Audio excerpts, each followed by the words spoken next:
We have a very different setting for today's vlog. Just want to be realistic. Gusto ko pong ipakita sa inyo yung ganda ng nature. That's it. For me, maganda po ang nature because it reveals the majesty and the glory of Jesus. May mga akuan dito sa side na to, may mga anong tawag doon? Na bubulok na puno or whatever, dahon. So, ang atin pong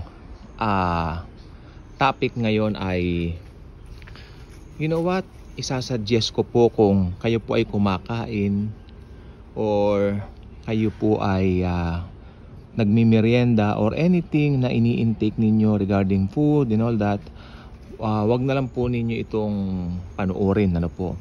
Dahil some contents sasabihin ko ay medyo, no, it's not disturbing, pero siyempre sa iba nakakadiri or what. But for the sake of reality and the truth, I really need to tell this sa inyo pong lahat. Alam mo ating Musa Center yan. Okay? So, ang atin pong pag-uusapan ngayon ay tungkol po sa katotohanan ng buhay. Nandito ngayon, maya-maya, Tegi o Dedu, patay na. Diba? So, that's life. It's, it's, what you call this? It's very, very sad. Some of our loved ones, galing po ako kanina sa sementeryo. Ito na po, gusto ko na po itumbok. Galing po ako kanina sa sementeryo, naglinis ng mga puntod ng mga mahal namin sa buhay. At, to prepare for this coming, All Saints Day, sabi nila, di ba? Pero sa atin, pagdalaw yun sa mga minamahal nating kinuha na ng Panginoong Yesus. Okay, ano po ang napansin ko po kanina sa mga lapida? Halimbawa, yung pangalan nung namatay, di ba? Pagkatapos, masarap ng hangin. Thank you, Jesus. Talaga naman si Jesus, pinapahangin niya. Thank you, Jesus. Okay. Saan na ba tayo? Yun. Sa lapida, nandun yung name ng taong deceased nung namatay. Yan Siyempre nga naman. Tapos, meron doong araw ng kapanganakan niya at araw nung kanyang pagpanaw. Ganito po yan Halimbawa, pinanganak yung taong yon 1992. Yun po yung nakita po namin kanya. 1992, then he passed 2022. So, ano yun? He lives 30 years, no? Dito sa mundong ibabaw. Makinig pong mabuti, importante po to. 1992, tapos may das. 2022. Yung das, yun yung naging buhay mo dito sa lupa. Yun. Ganun lang kaigsi. That's life. I mean, that's so sad. I don't know if this person is saved or not. Ang alam po lang po, nakita ko lang po kanina while cleaning, kasi malapit po yung puntod nun sa nililinisan namin.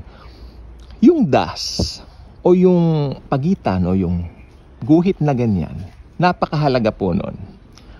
Doon po ba sa guhit na yan, dumating po yung pagkakataong na-meet mo ang Savior at ang God of Gods na si Jesus? I mean, may mga narinig ka bang pangangaral tungkol sa Kanya? May mga narinig ka bang mga ebanghelisador ni Jesus na nag-share sa'yo ng good news? Ano ba naging tugon mo? Tinanggap mo ba ito or tinanggihan mo? It's up to you dun sa kasagutan. Pero ito lang pong sasabihin ko, pag yung araw ng kamatayan mo ay dumating na at hindi mo tinanggap ang God of Gods na si Jesus sa buhay mo, that will be too late for you. Nada, wala nang pag-asa. Okay? So, ano pa po ba ang mga experience ko tungkol dyan? At nakita ko po kanina yung, medyo kwentuhan kami nung inarkila namin dati na grupo para ilipat yung mga kalansay, bungo ng aming lolo mula doon sa previous na pinaglibingan tungo po dito.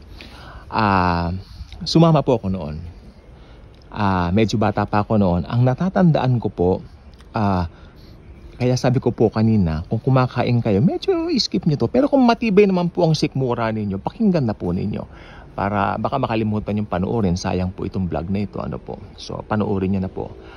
Nung excited po talaga ako, binakbak yung nicho, bug. Ang tagal.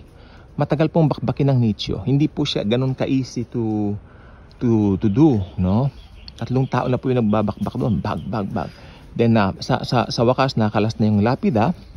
Upon, sa pagkalas ng lapida, akala ko buo yung ataol. Hindi na po pala buo yung ataol. Tapos hinanda na nila yung mga sako. Tapos may hawak siyang parang bao. Yun na po yung bungo. May buhok pa yung lolo ko eh. May buhok pa. Namatay po ito, hindi pa ako pinapanganak ha. So na-meet ko po ang lolo ko ng personal. Bungo na nga lang. Tapos may buhok siya. Tapos nahiwalay na pala yung jaw. Alam mo yon, yung dito sa baba natin, yung jaw, nahihiwalay pala yan. Sabi nung kumuha ng bungo, ay naghihiwalay yan. Sabi niya kasi pag nakumpleto na yung pagkain ng mga maggots dun sa bangkay, habang nakalibing, magiging bungo na nga, no?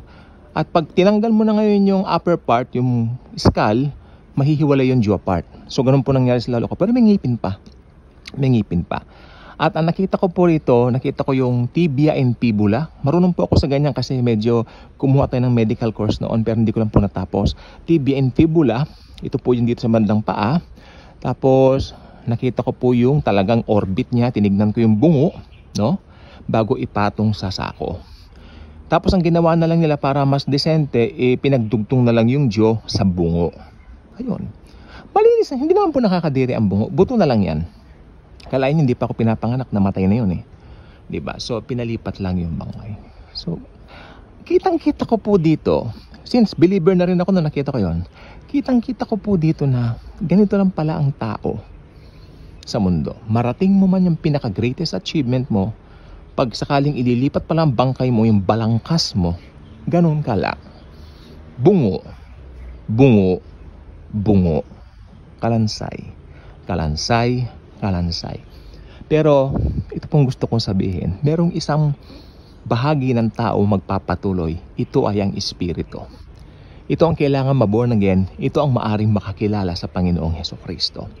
Kaya iiwan ko na po sa iyo ang tanong, tinanggap mo na ba si Jesus sa buhay mo? Kaya kung hindi ka pa nakasubscribe sa channel na ito, I invite you to do so. Click the notification bell, pakishare po itong video ito at naniniwala po akong dami pong magbe-benefit ng mga kaluluwa dahil narinig nila ang katotohanan ng bungo at kalansay ng tao. Ganun lang. As in, ganun lang talaga. Pero yung espiritu, yan ang magpapatuloy. At kung sumampalataya kay Jesus, anytime now magra-rapture na at makakasama natin siya sa kanyang gloria. Thank you. And Jesus truly loves us all.